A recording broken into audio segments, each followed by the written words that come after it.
Bonjour et bienvenue dans ce didacticiel. En suivant cette vidéo, nous allons vous montrer comment réaliser la mise à jour de votre lecteur afin d'obtenir les évolutions du cahier des charges César Vital Addendum 7 et être à 100% compatible avec votre logiciel de télétransmission. Tout d'abord, il faut s'assurer d'avoir la carte de déverrouillage et la clé USB contenant la mise à jour du lecteur que vous avez préalablement acheté. Branchez le lecteur au Mac et s'assurer d'avoir déchargé tout son contenu. Pour cela, appuyez sur la touche centrale représentée par les trois petits points, descendre et valider sur le menu Consulter les données. Le message « Il n'y a pas de données enregistrées » doit apparaître, sinon cela signifie que vous devez au préalable décharger le lecteur sur votre logiciel de facturation César Vital. Appuyez sur la touche rouge pour revenir sur le menu Attente ordre. Vérifiez ensuite que la version installée soit minimum la 3.32. Pour cela, appuyez sur la touche centrale représentée par les trois petits points, descendre et valider sur le menu Information, ensuite descendre afin de visualiser la ligne appelée Application. Une fois vérifié, revenir sur l'écran principal appelé Attente ordre en appuyant deux fois sur la touche rouge. Passons maintenant sur le Mac.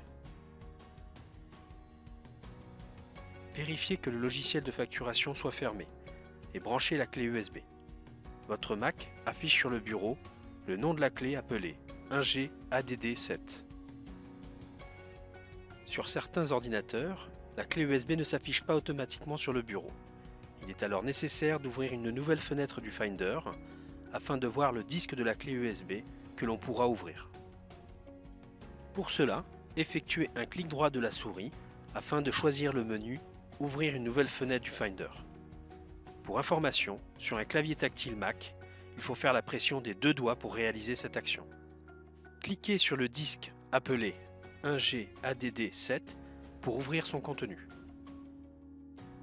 Sur le fichier nommé Étape 1, effectuez un double clic et attendre de voir apparaître l'image du logo de la mise à jour de l'Ingenico. Faites glisser ce logo sur la partie Applications à gauche du Finder et ouvrir ensuite ce nouveau menu.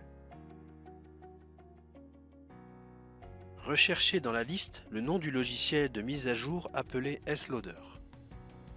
Faire un double clic pour l'ouvrir afin de voir apparaître la première fenêtre d'installation. La fenêtre détecte automatiquement le lecteur de carte vitale. Cliquez sur le bouton Démarrer. Une fenêtre du déroulement de la mise à jour s'affiche, vous demandant de patienter. La première étape de mise à jour est en cours de finalisation. Cette étape prend une petite minute. Dans cette vidéo, nous l'avons accélérée jusqu'à ce qu'elle soit terminée. L'opération a réussi. Cliquez sur OK. Pour information, sur l'écran du lecteur est affichée l'invitation à installer une application. Passons maintenant à la deuxième étape de la mise à jour. Fermez la première fenêtre de mise à jour et fermez ensuite celle du logo d'Ingenico. Cliquez sur le côté gauche du Finder sur la clé USB 1G ADD7 pour ouvrir son contenu. Sur le fichier nommé Étape 2, effectuez un double clic et attendre de voir apparaître l'image du logo de la mise à jour de l'Ingenico. Faites glisser ce logo sur la partie Applications à gauche du Finder. Appuyez sur Remplacer avant d'ouvrir ce nouveau menu.